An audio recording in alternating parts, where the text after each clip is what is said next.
ಆತ್ಮೀಯ ಸ್ಪರ್ಧಾರ್ಥಿಗಳಿಗೆ PSI ಗುರು ಚಾನಲ್ಗೆ ಸ್ವಾಗತ. ಇಂದು ನಾವು ಪ್ರಚಲಿತ ಘಟನೆಗಳ ಬಗ್ಗೆ ನೋಡೋಣ. ಪ್ರಶ್ನೆ 1. ಭಾರತದಲ್ಲಿ ಮೊದಲ ಹಂತದ ಬ್ಯಾಂಕ್ ರಾಷ್ಟ್ರೀಕರಣ ಯಾವಾಗ ಮಾಡಲಾಯಿತು?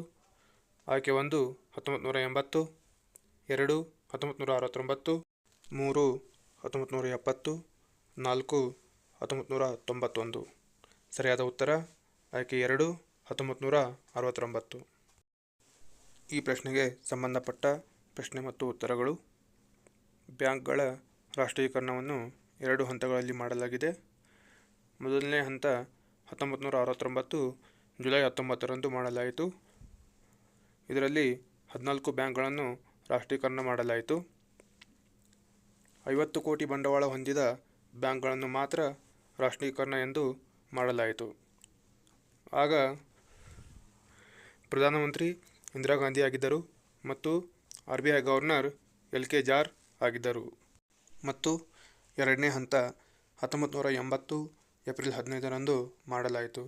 ಆಗ 6 ಬ್ಯಾಂಕ್ಗಳನ್ನು ರಾಷ್ಟ್ರೀಕರಣ ಬ್ಯಾಂಕ್ಗಳೆಂದು ಘೋಷಣೆ ಮಾಡಲಾಯಿತು. ಆಗ 100 ಕೋಟಿ ಬಂಡವಾಳವನ್ನು ಹೊಂದಿದ ಬ್ಯಾಂಕ್ಗಳನ್ನು ಮಾತ್ರ ರಾಷ್ಟ್ರೀಕರಣ ಬ್ಯಾಂಕ್ಗಳೆಂದು ಮಾಡಲಾಯಿತು.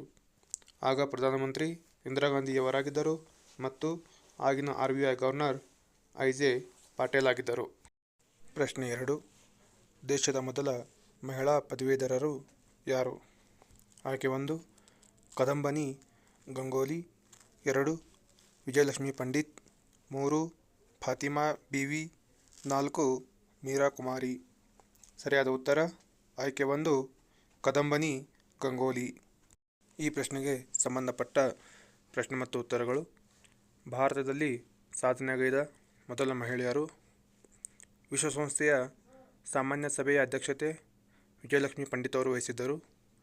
ರಾಜ್ಯಪಾಲ್ ಸರೋಜಿನಿ ನಾಯ್ಡು, ಮುಖ್ಯಮಂತ್ರಿ ಸುಚಿತ್ರಾ ಕೃಪಲಾನಿ, ರಾಷ್ಟ್ರಪತಿ ಪ್ರತಿಭಾ ದೇವಿ ಸಿಂಗ್ ಪಾಟೀಲ್,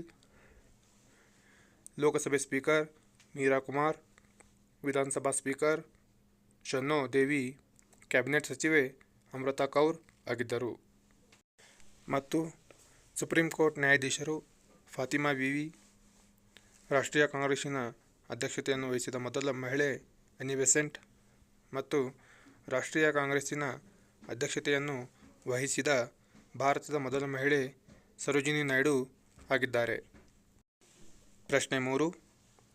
2 ಅಧಿವೇಶನಗಳ ನಡುವೆ ಎಷ್ಟು ಅಂತರ ಇರಬೇಕು? ಆಯ್ಕೆ 1 3 ತಿಂಗಳು, 2 2 ತಿಂಗಳು, 3 5 ತಿಂಗಳು, 4 6 ತಿಂಗಳು. ಸರಿಯಾದ ಉತ್ತರ ಆಯ್ಕೆ 4 6 ತಿಂಗಳು. ಈ ಪ್ರಶ್ನೆಗೆ ಸಂಬಂಧಪಟ್ಟ ಪ್ರಶ್ನೆ ಮತ್ತು ಉತ್ತರಗಳು. ಅಧಿವೇಶನಗಳನ್ನು 3 ಹಂತದಲ್ಲಿ ವಿಂಗಡಿಸಲಾಗಿದೆ. ಮೊದಲನೇ ಅಧಿವೇಶನ ಬಜೆಟ್ ಅಧಿವೇಶನ. ಇದು ಫೆಬ್ರವರಿಯಿಂದ ಮೇವರೆಗೆ ನಡೆಯುತ್ತದೆ. ಎರಡನೇ ಅಧಿವೇಶನ ಮಾನ್ಸೂನ್ ಅಧಿವೇಶನ. ಇದು ಜುಲೈಯಿಂದ ಸೆಪ್ಟೆಂಬರ್ವರೆಗೆ ನಡೆಯುತ್ತದೆ. ಮೂರನೇ ಅಧಿವೇಶನ ಚಳಿಗಾಲ ಅಧಿವೇಶನ. ಇದು ನವೆಂಬರ್ ಇಂದ ಡಿಸೆಂಬರ್ವರೆಗೆ ನಡೆಯುತ್ತದೆ. ಅತಿ ದೊಡ್ಡ ಅಧಿವೇಶನ ಬಜೆಟ್ ಅಧಿವೇಶನವಾಗಿದೆ. ಅತಿ ಚಿಕ್ಕ ಅಧಿವೇಶನ ಚಳಿಗಾಲ ಅಧಿವೇಶನವಾಗಿದೆ. ಈ ಅಧಿವೇಶನಗಳನ್ನು ರಾಷ್ಟ್ರಪತಿಯವರು ಕರೆಯುತ್ತಾರೆ. ಪ್ರಶ್ನೆ 4. ಕರ್ನಾಟಕದಲ್ಲಿ GI ಟ್ಯಾಗ್ ಪಡೆದ ಮೊದಲ ವಸ್ತು ಯಾವುದು? ಆಯ್ಕೆ 1 ಚನ್ನಪಟ್ಟಣದ ಗೊಂಬೆಗಳು, 2 ಮೈಸೂರು ಸ್ಯಾಂಡಲ್ ಸೋಪ್, 3 ಕಲಬುರಗಿಯ ತೊಗರಿ, 4 ಮೈಸೂರು ರೇಷ್ಮೆ.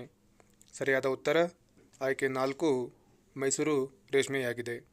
ಈ ಪ್ರಶ್ನೆಗೆ ಸಂಬಂಧಪಟ್ಟ ಪ್ರಶ್ನೆ ಮತ್ತು ಉತ್ತರಗಳು. GI ಟ್ಯಾಗ್ ಪಡೆದ ಪ್ರಮುಖ ವಸ್ತುಗಳು. ಭಾರತದ ಮೊದಲ ಪಶ್ಚಿಮ ಬಂಗಾಳದ ಡಾರ್ಜಿಲಿಂಗ್ ಚಹಾ, ಕರ್ನಾಟಕದ ಮೊದಲು ಮೈಸೂರು ರೇಷ್ಮೆ, ಬ್ಲ್ಯಾಕ್ ರೈಸ್ ಮಣಿಪುರ್, ರಸಗುಲ್ಲಾ ಒಡಿಸ್ಸಾ, ಕಲಬುರ್ಗಿ ತೊಗರಿ, ಶಿರ್ಸಿ ಅಡಿಕೆ, ಕೂಗರ್ಗ್ ಅರಬಿಕ್ ಕಾಫಿ, ಜಮ್ಮು ಮತ್ತು ಕಾಶ್ಮೀರ್ ಗುಚ್ಚಿ ಅಣಬೆ ಮತ್ತು ಬಿಹಾರ್ ಮಧುಬಾನಿ ಚಿತ್ರಕಲೆ. ಪ್ರಶ್ನೆ 5. 2023ನೇ ಸಾಲಿನ ಭುವನ ಸುಂದರಿ ಕಿರೀಟವನ್ನು ಮುಡಿಗೇರಿಸಿಕೊಂಡವರು ಯಾರು? ಆಯ್ಕೆ 1 ಹರ್ನಜ್ ಸಂಧು, 2 ಅಬ್ರಾನಿ ಗ್ಯಾಬ್ರಿಯಲ್, 3 ಆಂಡ್ರಿನಾ ಮಾರ್ಟಿನೆಜ್, 4 ಡೊಡಾಮೆಲ್. ಸರಿಯಾದ ಉತ್ತರ ಆಯ್ಕೆ 2 ಅಬ್ರಾನಿ ಗ್ಯಾಬ್ರಿಯಲ್ ಅವರಾಗಿದ್ದಾರೆ. ಈ ಪ್ರಶ್ನೆಗೆ ಸಂಬಂಧಪಟ್ಟ ಪ್ರಶ್ನೆ ಮತ್ತು ಉತ್ತರಗಳು. ಅಮೆರಿಕದ ಟೆಕ್ಸಾಸ್ ರಾಜ್ಯದ ರೂಪದರ್ಶಿ USA ಅರ್ಬಾನಿ ಗ್ಯಾಬ್ರಿಯಲ್ ಭುವನ ಸುಂದರಿ ಕಿರೀಟವನ್ನು ಮುಡಿಗೇರಿಸಿಕೊಂಡರು. ಲೂಸಿಯಾನದ ನ್ಯೂ ಆರ್ಲಿನ್ಸ್ನಲ್ಲಿ ಭುವನ ಸುಂದರಿಯ 71ನೇ ಆವೃತ್ತಿಯನ್ನು ಆಯೋಜಿಸಲಾಗಿತ್ತು. ಅರ್ಬಾನಿ ಗ್ಯಾಬ್ರಿಯಲ್ ಅವರು USA ಮತ್ತು ಭುವನ ಸುಂದರಿ ಸ್ಪರ್ಧೆಯಲ್ಲಿ ಜಯಗಳಿಸಿದ ಮೊದಲ ಫಿಲಿಪೀನಿ ಅಮೆರಿಕನ್ ಆಗಿದ್ದಾರೆ. 2022ರಲ್ಲಿ ಭಾರತದ ಹರ್ನಾಜ್ ಸಂಧು ಭುವನ ಸುಂದರಿ ಕಿರೀಟವನ್ನು ಮುಡಿಗೇರಿಸಿಕೊಂಡಿದ್ದರು. ಪ್ರಶ್ನೆ 6. ಇತ್ತೀಚೆಗೆ ಯಾವ ಜಿಲ್ಲೆಯಲ್ಲಿ ಆದಿಯೋಗಿ ಮೂರ್ತಿಯನ್ನು ಅನಾವರಣಗೊಳಿಸಲಾಗಿದೆ?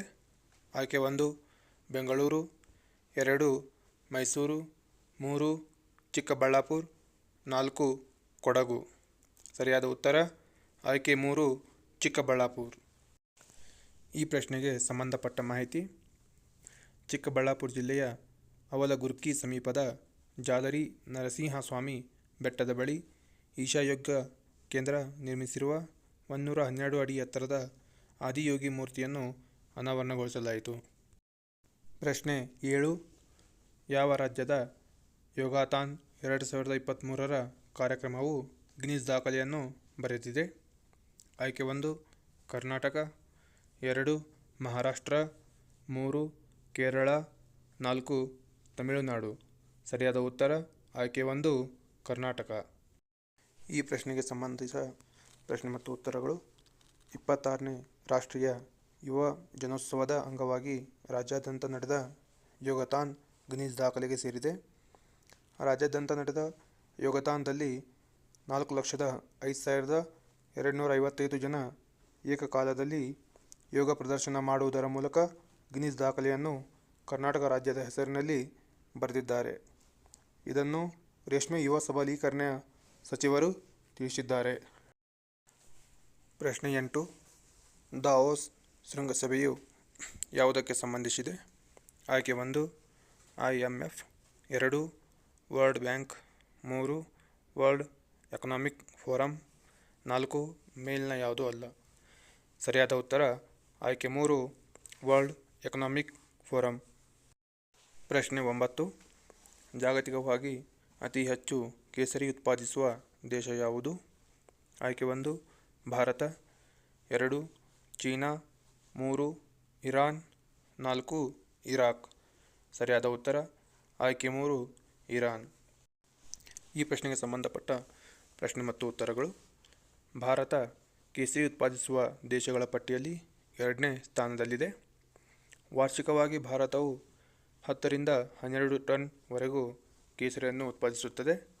ಮುಖ್ಯವಾಗಿ ಭಾರತದ ಕಾಶ್ಮೀರ ಕೇಸರಿ ಉತ್ಪಾದನೆಗೆ ಹೆಸರುವಾಸಿಯಾಗಿದೆ. ಪ್ರಶ್ನೆ 10. ಹಾರುವ ಅಳಿಲು ಇತ್ತೀಚೆಗೆ ಯಾವ ರಾಜ್ಯದಲ್ಲಿ ಪತ್ತೆಯಾಗಿದೆ?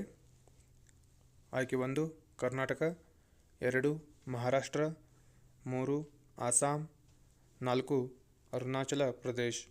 ಸರಿಯಾದ ಉತ್ತರ ಆಯ್ಕೆ 4 ಅರುಣಾಚಲ ಪ್ರದೇಶ್. ಈ ಪ್ರಶ್ನೆಗೆ ಸಂಬಂಧಪಟ್ಟ ಪ್ರಶ್ನೆ ಮತ್ತು ಉತ್ತರಗಳು. ಹಾರುವ ಅಳಿಲು ಕೊನೆಯ ಬಾರಿಗೆ ಕಂಡಿದ್ದು 1981ರಲ್ಲಿ ಅರುಣಾಚಲ ಪ್ರದೇಶದ ನಾಮದಫಾ ರಾಷ್ಟ್ರೀಯ ಉದ್ಯಾನವನದಲ್ಲಿ.